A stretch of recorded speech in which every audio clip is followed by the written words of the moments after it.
pesimis juga sih kayak gue jadi duta kampus ngapain? Selama pandemi benar-benar gak kayak kan kalau terkenalnya kalau jadi duta kampus itu kan kayak famous gitu ya. Dan ini tuh orang-orang pada gak kenal gue gitu. Kembali lagi di channel Ali Molander. Buat kalian yang belum subscribe, langsung aja klik tombol merah tersebut karena subscribe itu gratis tis. Oke, terima kasih.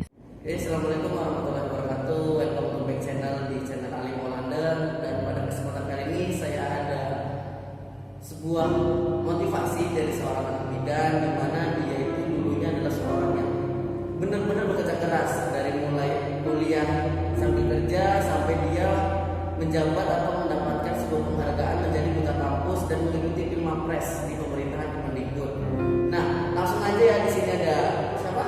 Halo, saya Hanifa dari mahasiswi Perbidana Stikes Widya dan Musada yang sekarang saya menjabat sebagai Duta WDH Mazda di 2019-2020. Nah, pada kesempatan kali ini saya akan berbincang-bincang atau ngobrol santai entah tentang mahasiswa ataupun kenapa sih bisa jadi mahasiswa perbidanan ataupun bisa jadi duta kampus. Nah, sebelumnya saya mau tanya ke Hanifa, kenapa sih ngambil jurusan ini? Yang pertama itu dulu kan waktu kecil itu mau jadi dokter ya. Terus nah dulu waktu masih kecil nggak terlalu tahu juga tentang bidan. Terus motivasinya dari abang masih tahu kalau misalnya bidan ini khusus untuk wanita aja gitu. Jadi pasiennya hanya wanita dan mendiang ibu saya itu emang mendukung saya jadi bidan. Jadi waktu beliau meninggal, ya udah kayaknya emang harus jadi bidan. Nah, sebelumnya ketika ini SMP, SMK apa SMA? SMK? SMK kesehatan juga? Enggak. Apa itu? Akuntansi. Buset kan, kebanyakan tuh mahasiswa yang dari akuntansi atau dari teknik itu pindah ke perawat atau bidan tuh ada banyak, dan itu enggak mengherankan. Tapi coba nih, Hanifa alasannya apa? Kenapa dari akuntansi masuk ke bidanan walaupun nggak nyambung itu? Iya benar banget, itu bentrok banget ya. Jadi kayak belajar dari awal lagi. Dulu tuh waktu masuk akuntansi itu karena ada problem itu di rumah, jadi harus mengerti soal keuangan gitu. Terus juga pernah kerja di kantor kan selama 8 bulan gitu. Tapi ternyata kayak this is not my passion gitu. Bukan kayak passion saya gitu. Jadi kayak bored banget gitu di kantor tuh gitu. Tapi pas udah jadi mahasiswi kebidanan, sering kayak ke puskesmas, sering bertemu masyarakat banyak, ternyata oh ini loh passion saya gitu. Jadi walaupun banyak rumor-rumor tentang bidan yang nggak baik gitu, tapi kayak enjoy gitu, gue benar-benar enjoy banget menjalaninya. Nah, sebelum ke kampus di SWDH, Hanifa mencoba SBM nggak? SBM atau SN itu? Oh pernah itu, Pernah. tapi gagal. Itu daftar di mana tuh? SBMPTN? Waktu itu pernah pengen jadi guru sih di UNJ, terus ngambil juga di UIN itu akuntansi.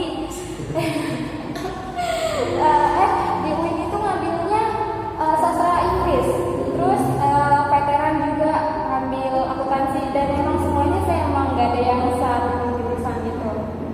Dan Itu gagal. Kenapa tuh kok bisa gagal sih? Kan Hanifa ini pinter loh. Bahasa Inggris juga lancar dia.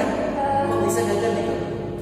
mungkin karena dari jarak sekolah sama waktu SBMPTN itu kan cukup lama ya, hampir setahunan gitu. Jadinya kayak udah fokus sama kerja, udah banyak problematika yang bukan soal belajar lagi gitu. Jadi kayak untuk fokus belajarnya itu udah berkurang gitu. Jadi pas SBMPTN ya udahlah gitu. Berarti sebelumnya udah mencoba berapa kampus nih sebelum terakhir di Stikes WDH? SBMPTN sih itu yang terakhir gitu. Berarti nggak mencoba ujian mandiri gitu?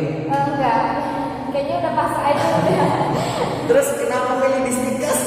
Stikes WDH kenapa? Apa karena murahnya, atau karena dekat, atau karena ada jurusan kebidanan atau gimana? Pernah sempat coba untuk masuk kebidanan di daerah Jakarta ya kan saya dari Jakarta. Tapi di sana tuh banyak banget kayak kualifikasinya itu banyak banget. Yang pertama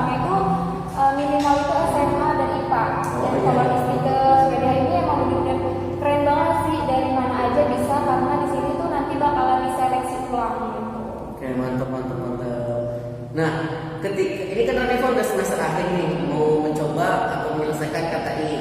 Nah, ada nggak sih perjuangan yang terkenang atau perjuangan yang terkesan ketika kuliah selama 3 tahun tuh? Ada nggak?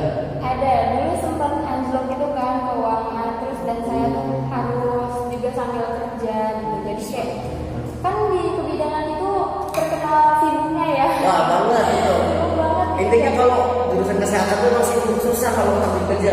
Iya benar banget, dan itu emang udah rezeki ya, udah jalannya Allah juga. Jadi bos saya itu ngizinin juga kayak yaudah kamu mau fokusnya ke kuliah aja gitu. Kalau misalnya bisa kerja ya alhamdulillah, nggak bisa ya nggak usah dipaksa. Berarti udah mencoba kerja juga Pak? Udah kerja apa tuh sebelumnya? Sebelumnya cuma ya jaga-jaga toko aja sih. Nah, tapi ketika Ranifa kerja sambil kuliah itu bisa balance caranya gimana tuh? Seimbang antara kuliah kan sibuk nih, kerja pun capek lah pasti. Bisa seimbang gimana tuh caranya? Ya cari-cari waktu aja, kayak misalnya kuliah kita maksimalin nih belajarnya gitu. Terus pas saat kerja juga harus dimaksimalin kerjanya. Kalau misalnya di tempat kerja kita udah dikerjain semuanya, kan ada waktu-waktu kita bisa sambil belajar juga.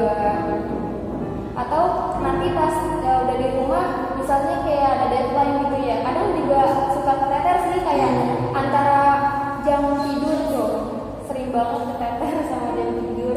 Ya mungkin itulah resikonya ya kalau jurusan kesehatan sambil kerja. Tapi jujur itu keren karena jurusan kesehatan itu identik dengan prakteknya. Apalagi ketika Ranifa terjun ke rumah sakit atau klinik, itu pernah nggak sih ngerasain yang namanya capek banget itu? Apalagi kan D3 nih, D3 kan biasanya itu langsung praktek. Iya benar. Kebanyakan praktek daripada teori. Itu gimana tuh perasaannya ketika langsung terjun ke rumah sakit padahal basicnya akuntansi? Basicnya sih ya udah, mungkin karena suka juga ya sama di kebidanan, jadi ya jalanin aja gitu kan, karena emang saya udah punya bakat jadi public speaker gitu ya. Jadi pas ketemu masyarakat tuh lebih seneng banget gitu kalau dibanding sama waktu kerja di sebagai accounting gitu kan. Kalau di accounting mas setiap hari ketemunya teman-teman rekan-rekannya itu aja, terus juga ketemunya setiap hari komputer gitu. Jadi kalau misalnya untuk jadi di kesehatan ini sumpah keren banget. Nah, berarti gak menjamin ya anak yang SMK-nya kesehatan lanjut ke kesehatan, tetapi ada juga yang bukan kesehatan tapi masuk kesehatan, tergantung passion atau keinginannya. Nah, untuk itu berarti pesan untuk mahasiswa nih, calon mahasiswa baru yang ingin lanjutkan kuliah tetapi dia inginnya tuh di luar basicnya. Contoh ketika SMA-nya IPA tapi pengen masuknya ke manajemen, atau IPA masuk ke teknik, atau akuntansi masuk ke kesehatan, itu gimana tuh pesan buat mereka biar mereka tuh nggak pesimis atau nggak down gitu? Jadi intinya sih dia harus sesuai yang sama passionnya dia gitu. Kalau misalnya emang dia ngerasanya passion gue nih di sini gitu, ya jalanin aja gitu. Kalau misalnya kita ngelakuin hal yang bukan kita sukai kan juga susah. Iya.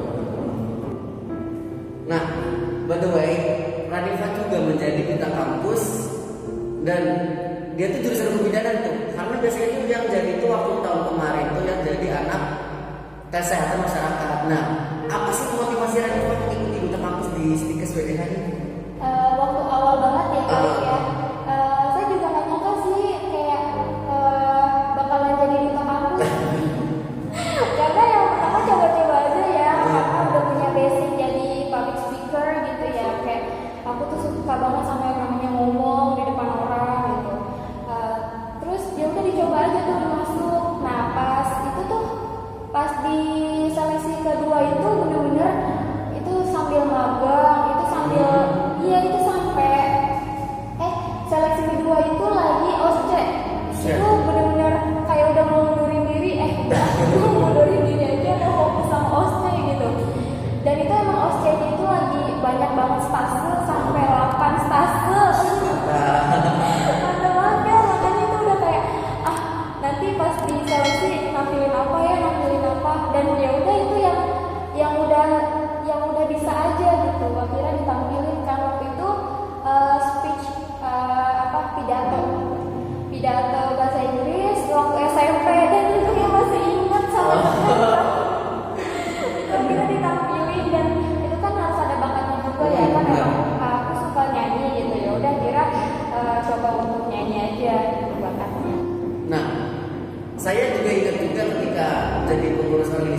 kampus ya. Ranifa kan mendaftarkan diri menjadi duta kampus. Emang bener-bener itu dia ambisius banget. Dia bertanya, kak ini gimana sih cara menjadi duta kampus? Bagaimana cara pendaftarannya? Itu bener-bener ada sebuah progres atau sebuah keinginan gitu loh.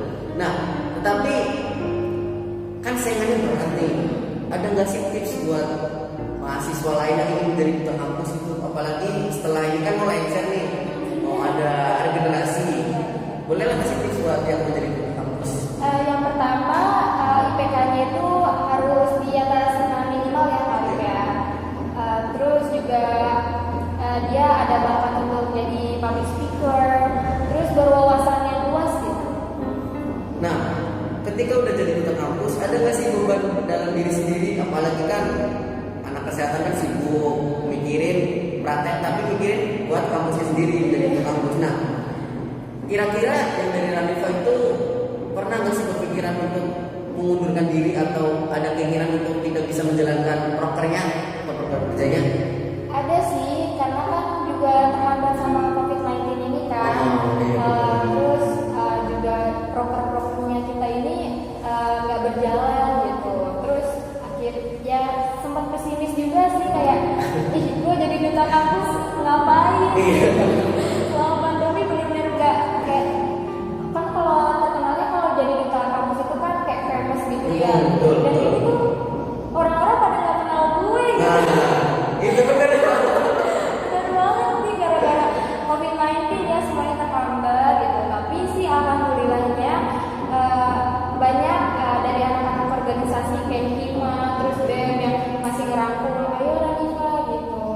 Masih juga ngerangkul si Yogi juga kan. Menjadi duta kampus adalah sebuah kebanggaan buat diri sendiri, tetapi menjadi sebuah beban karena harus menjadi seorang yang teladan di kampus. Nah, ada nggak sih perbedaan ketika Ranifa sebelum menjadi duta kampus dan setelah menjadi duta kampus? Aduh. Pasti ada nih, pasti karena beban moral atau pemikirannya pasti berbeda kan? Iya bener banget. Aku kan orangnya apa ya, ceroboh ya, maksudnya nggak suka dandan, biasa aja gitu, jarang dandan banget. Dan waktu itu pernah ditegur sama dosen, ketemu dosen, loh kok kamu nggak dandan gitu, loh kok emang kenapa, loh kok kamu duta gitu, oh nggak apa-apa gue dandan, iya nggak apa gitu. Pernah ditegur gara-gara itu. Dan pernah tuh nungguin teman di musola lagi kayak ngedeprok gitu kan di bawah, terus diginiin, duta kampus ngedeprok, terus semua orang pada nengok, tadinya nggak pada kenalin gitu, pada nggak ngeluhin gitu, terus pada nengok, ya ampun. Ambisius itu. Emang eksistensi dari seorang kalau udah mempunyai kekuasaan atau mempunyai sebuah jabatan, emang banyak percobaannya, entah dari dosen ataupun dari teman sendiri. Apalagi yang biasanya itu kita biasa-biasa aja gitu, tapi ketika kita mendapatkan sebuah jabatan seorang duta kampus, kita akan menjadi public figure, role model di kampus, dan apapun yang kita lakukan jika sedikit pun salah maka akan salah. Nah, kira-kira bagaimana sih pandangan mahasiswa biar memandang bahwasanya duta kampus itu bukan hanya orang yang teladan loh, tapi tugas duta kampus itu menjalankan sebuah program kerja juga. Kira-kira gimana tuh biar mereka sepemahaman dengan anak organisasi atau sepemahaman dengan kita? Maksudnya kalau misalnya dia itu gimana nih Kak? Nah, misalnya nih kan orang taunya duta kampus adalah orang yang ketika mengikuti sebuah seleksi terus mendapatkan sebuah penghargaan. Udah kayak gitu aja karena mereka pintar, mereka smart, mereka passionnya bagus, public speakingnya lancar. Tapi ketika dalam aslinya, dalam implementasinya, duta kampus itu mempunyai tugas yang besar. Seperti contoh Ranifa apa ya? Mengikuti program-program yang gimana? Nah, merealisasikan membantu kan atau berkolaborasi. Nah, ketika Ranifa berkolaborasi dengan Hima, apakah Ranifa berperan penting di situ? Iya. Nah, untuk itu berarti duta kampus sangat sentral di dalam sebuah organisasi atau sebuah kampus, karena duta kampus itu menjadi sebuah teladan. Nah, untuk itu yang jadi pertanyaannya, bagaimana cara mahasiswa memandang duta kampus benar-benar seorang duta, bukan hanya seorang pemenang duta atau pemenang karena mereka ahli pintar, ahli passionnya, ahli speakingnya gitu. Mungkin kita bisa mahasiswa yang lainnya juga jangan menilai dari bagusnya aja gitu. Kita bisa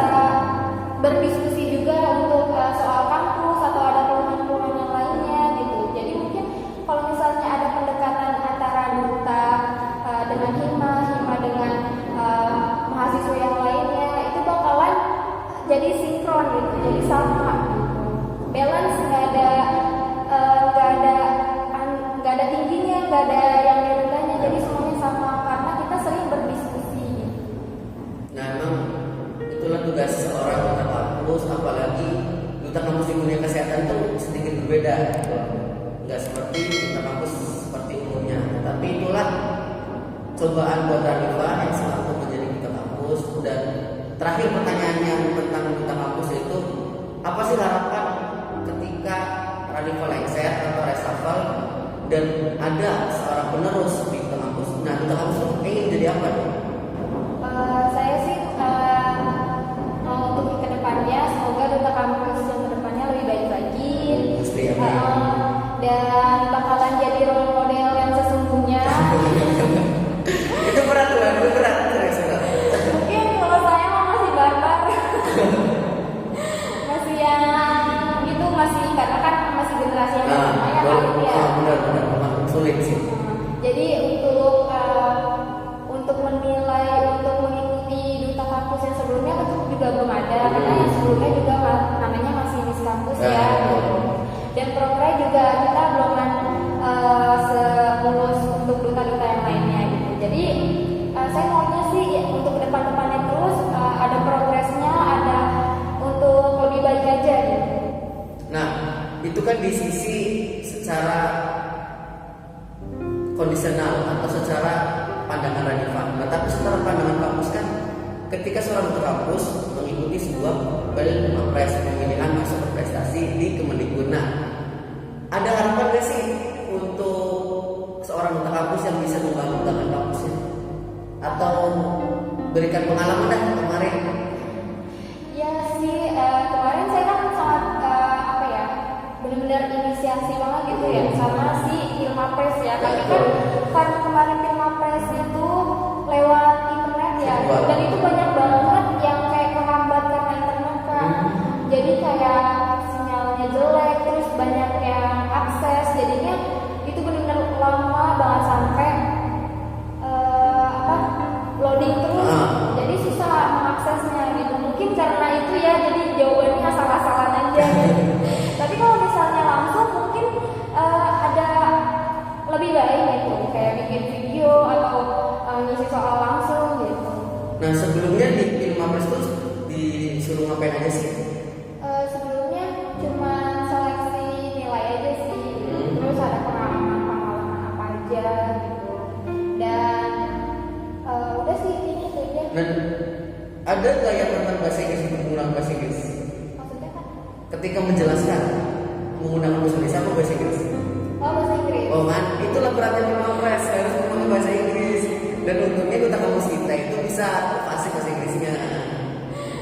Nah, terakhir nih, apa sih motivasi Ranifa selaku duta kampus untuk anak muda? Nah, apalagi kan anak muda sekarang kan sukanya rebahan, sukanya main game. Saya nggak menyalahkan, cuma lebih baiknya karena kan kita lagi berhadapan dengan sebuah virus yang tidak kelihatan. Bukan berarti kita gagal untuk berkembang gitu loh. Nah, apa sih motivasi buat mereka? Motivasinya itu intinya sih ya, you can do everything what you like, tapi harus balance antara kamu dengan Tuhan, antara kamu dengan orang tua, dengan teman, dengan sekolah, kuliah. Itu harus balance. Misalnya kalau emang mau rebahan itu kan karena capek ya kita ya. Kadang kita kerjain online itu butuh yang pemikiran tuh yang benar-benar harus mikir ya. Apalagi kalau online gini lagi daring ya, itu nggak bisa nanya sama teman, bingung deh. Jadi mungkin rebahan boleh, tapi jangan terlalu keseringan gitu. Nah, itu kan motivasi secara umum. Nah, untuk mahasiswa kesehatan nih, karena kan apalagi kesehatan kan lebih sering terjun praktek, tapi karena virtual dan memang pandemi gak bisa dipungkiri ya terjadi, itu gimana tuh? Banyak yang stres pasti tuh. Benar banget. Kalau untuk sekarang sih lebih fokus sama teorinya aja dulu, karena kalau misalnya teorinya kita udah lancar, pasti praktek itu kayak yang kemarin ini, ini gitu. Kayak udah ada bayangannya aja gitu. Jadi pas udah praktek udah tahu teori karena udah tahu teori, jadi tinggal praktek itu bakal lebih mudah sih. Oh, berarti kita fokus ke teori terlebih dahulu karena memang praktek kan harus tatap muka banyak kan. Kalau enggak, inisiatif dari dosen untuk membuat sebuah video, tapi kan terkadang nggak semua dosen itu menyediakan sebuah video untuk mahasiswanya. Nah, closing statement dari Ranifa selaku duta kampus. Ya, intinya intinya kalian harus membuat opsi itu yang sebanyak mungkin, karena kita nggak tahu cita-cita mana yang bakalan tercapai untuk kedepannya. Karena kan kita juga nggak tahu ya antara rezeki itu yang mana gitu. Jadi walaupun kita punya opsi yang pertama nggak tercapai, kita punya opsi yang kedua nggak tercapai, bisa yang ketiga gitu. Oke, berarti jangan lupa atau jangan pernah takut untuk bermimpi. Benar. Karena pada dasarnya apapun yang kita tulis di sebuah kertas, apapun yang kita harapkan suatu saat akan terkabulkan. Kalau aja seperti Radifat, mungkin Radifat dulu nggak pernah berpikir untuk menjadi ketua kampus atau menjadi orang yang teladan di kampus atau menjadi contoh atau role model di kampus. Tapi karena ridha Allah, karena usahanya, Radifat akhirnya bisa jadi ketua kampus. Dan ingat, semuanya tidak ada yang instan, semuanya itu butuh proses, butuh sebuah kinerja atau progres yang benar-benar kalian harus hadapi. Oke? Mungkin itu aja yang bisa kami obrolkan tentang buka kampus dan tentang mahasiswa kesehatan. Jika kalian ingin bertanya langsung